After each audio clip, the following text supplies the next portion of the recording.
আজকে বিশাল একটা ভূমিকম্প অনুভূত হলো। কোরআনের আলোকে জানতে চাই যে কি ধরনের অপরাধে লিপ্ত হলে এই ধরনের আযাব দেন আল্লাহ রাব্বুল আলামিন। প্রথম কথা হলো যে ভূমিকম্প বা কোনো ডিজাস্টার হলে, কোনো দুর্যোগ, প্রাকৃতিক কোনো দুর্যোগ হলেই যে সেটা আল্লাহর আযাব হিসাবেই সবসময় আমাকে ট্রিট করতে হবে, ধরতে হবে, এটা জরুরি বা আবশ্যক না। আমাদের বেশিরভাগ মানুষেরই চিন্তাধারা হলো যে কোনো অসুবিধা আসলেই সেটাকে আল্লাহর আযাব হিসেবে আমরা চূড়ান্তভাবে নিরূপণ করি। কোনটা আল্লাহর আযাব, কোনটা আল্লাহর আযাব না, এটা নবী রাসূলরা থাকলে তারা নিরূপণ করতে পারে। যে কোনো বিপদ আপদ, যে কোনো মুসিবত আল্লাহর পক্ষ থেকে পরীক্ষা হতে পারে, আবার আযাব হতেও পারে। এখন কোনটা আযাব, কোনটা আল্লাহর পক্ষ থেকে পরীক্ষা, কোনটা আল্লাহ কি জন্য করেছেন সেটা তো আমি জানি না। আমি কিভাবে নিরূপণ করব? একজন মানুষের জীবনে বিপদ এসেছে, কোন একটা বিপদ এসেছে, হতে পারে তার এই বিপদটা তার মর্যাদা বৃদ্ধি করবার কারণ, হতে পারে তার এই বিপদটা পরীক্ষা স্বরূপ, হতে পারে তার এই বিপদটা তার কোনো পাপের ফসল। কিন্তু আমি বলে দিতে পারি না চূড়ান্তভাবে যে এটা পাপের ফসল অবশ্যই। এই জিনিসটা আমাদের মাথায় রাখতে হবে। অনেক সময় দেখা যায় সমাজে একজন মানুষ বিপদে পড়ছে, তখন আমরা ধরে নিই যে নিশ্চয়ই কোনো খারাপ কাজ করছে, নাহলে বিপদ হলো কেন। অথচ খারাপ কাজ করলেই শুধু কি হয় না, বিপদ হয় না। এই জন্য এটা একটা মৌলিক বিষয় আমাদের মাথায় রাখতে হবে। দ্বিতীয় কথা হলো, ভূমিকম্প পৃথিবীর সেই প্রাচীন কাল থেকে, শুরু থেকেই নানা সময় হয়েছে। কোরআনে কারিমে একটা সূরা আছে, সূরা জিলজাল, নাম হলো ভূমিকম্প। সূরার নামই হলো ভূমিকম্প। সৃষ্টি জগৎ যে ধ্বংস হয়ে যাবে মহাপ্রলয়ের মাধ্যমে, যেটাকে কোরআনে বিভিন্ন জায়গায় আস-সাআহ বলা হয়েছে, সেই মহাপ্রলয় বা বিশেষ মুহূর্ত, যেটা সৃষ্টি জগতের ধ্বংসের মুহূর্ত, সেই মুহূর্ত শুরু হবে যে সমস্ত বিষয় দিয়ে, এর মধ্যে একটা হলো ভূমিকম্প। কিয়ামতের বড় যে 10টি আলামত আছে, এর মধ্যে একটা আইটেম হলো ভূমিধস। একটা পূর্বে একটা পশ্চিমে মহা বড় ধরনের ভূমিধস হবে।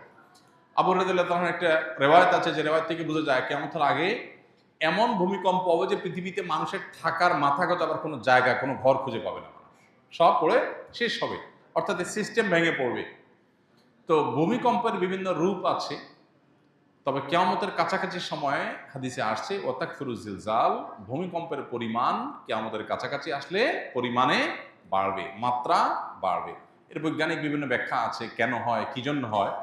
এই ব্যাখ্যারও গোড়ার ব্যাখ্যা বা এই ব্যাখ্যারও পেছনের কথা হলো যে আল্লাহ রাব্বুল আলামিনের ফায়সালা এটি হবে। যেমন এই যে অনেক বেশি ভূমিকম্পের পরিমাণ বেড়ে যাবে, এটা রাসূল সাল্লাল্লাহু আলাইহি ওয়াসাল্লাম বলেছেন ১৫০০ বছর আগে। তখন তো পৃথিবীতে এত ভূমিকম্প ছিল না। এখন আস্তে আস্তে দিন দিন যে বাড়ছে, ওনার কথা তো খাটছে। এখন হয়তো অনেক বৈজ্ঞানিক গবেষণা, বৈজ্ঞানিক অনেক সূত্র আমরা আবিষ্কার করতেছি। হ্যাঁ, প্লেটের পরিবর্তনের কারণে, এটা সেটার কারণে আমরা বলতে পারছি যে ভূমিকম্প হচ্ছে। কিন্তু নবী সাল্লাল্লাহু আলাইহি ওয়াসাল্লাম যখন বলেছেন, তার কাছে কোনো বৈজ্ঞানিক গবেষণার কোনো ফলাফল ছিল না, কিন্তু সেটা খাটছে অক্ষরে অক্ষরে। তাহলে বোঝা গেল যে বৈজ্ঞানিক ব্যাখ্যা, গবেষণা থাকতে পারে, সেগুলো সত্য হোক, কোনো অসুবিধা নেই, সত্য হতে পারে, সত্য। এরপরও এর চেয়ে মহাসত্য হলো এটা আল্লাহর ফয়সালা, এটা আল্লাহর ফয়সালা, এবং সেজন্য হচ্ছে।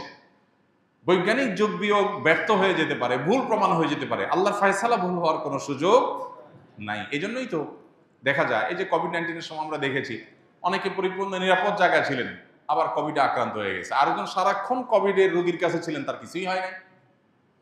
তাহলে বৈজ্ঞানিক যুক্তিতে একজন লোক সেফ ছিল, সে তো ভালো থাকার কথা, কিন্তু ভালো থাকে না, তাই না?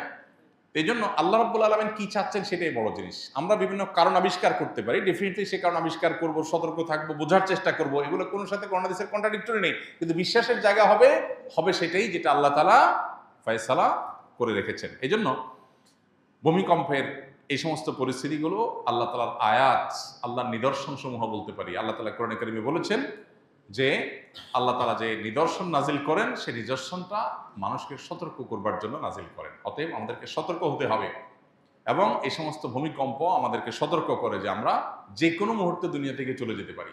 বিধায় আমাকে প্রস্তুত থাকতে হবে সবসময়, তওবা, ইস্তেগফার, আল্লাহর দিকে রুজু হওয়ার জন্য কোনো অপেক্ষা নয়।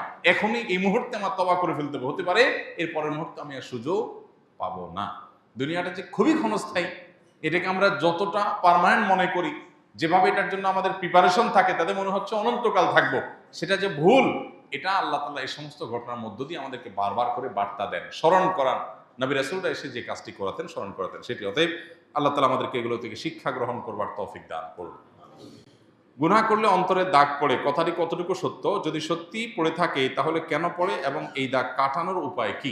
উত্তর হলো, গুনাহ করার ফলে অন্তরে দাগ পড়ে এই মর্মে সম্পূর্ণ পরিষ্কার একটি বিশুদ্ধ হাদিস আছে। নবী সাল্লাল্লাহু আলাইহি ওয়াসাল্লাম বলেছেন, বান্দা যখন কোনো গুনাহ করে তার অন্তরে নোক্তাতুন সাউদা বা কালো একটি দাগ পড়ে। গুনাহ যদি বড় হয় দাগ হয়তো বড় হয়, গুনাহ ছোট হলে দাগটা ছোট হয়। তো এইভাবে অন্তরে যখন দাগ পড়ে, মানুষের অন্তরটা হলো আয়নার মতো। অন্তর দিয়ে মানুষ অনুধাবন করে, ভালো মন্দ পরখ করে, বুঝে। তো গুনাহের ফলে একটা দাগ পড়ে, আরেকটা গুনাহ পড়ে আরেকটা দাগ পড়ে, এইভাবে গুনাহ করতে করতে অন্তরের উপর আস্তে আস্তে দাগ পড়ে, সেটা মলিন হয়ে যায়, অন্ধকার হয়ে যায়। আর এর ফলে কি হয়?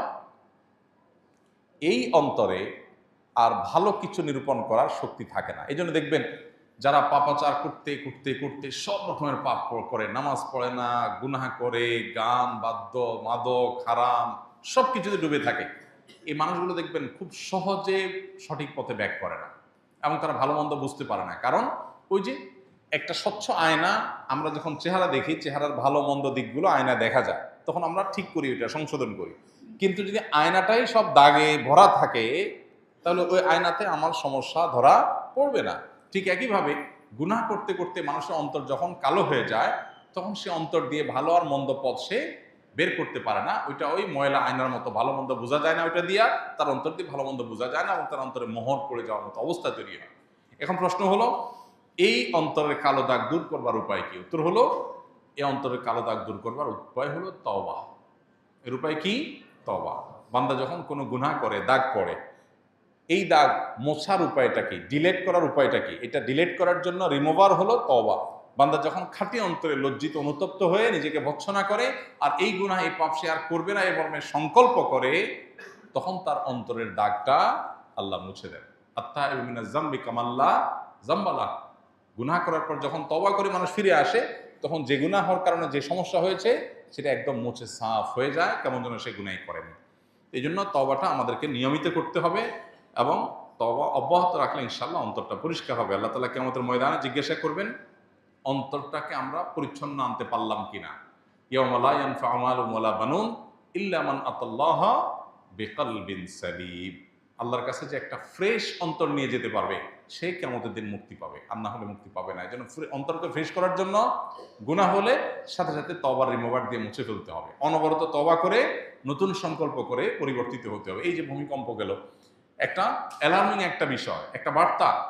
আমি এখনই শেষ হয়ে যেতে পারতাম, বাট আল্লাহ আমাকে সুযোগ দিয়েছেন, তাহলে আমি তওবা করি যে আল্লাহ আমি আর আপনার অবাধ্য হব না, নাফরমানি যাব না, হারামে যাব না।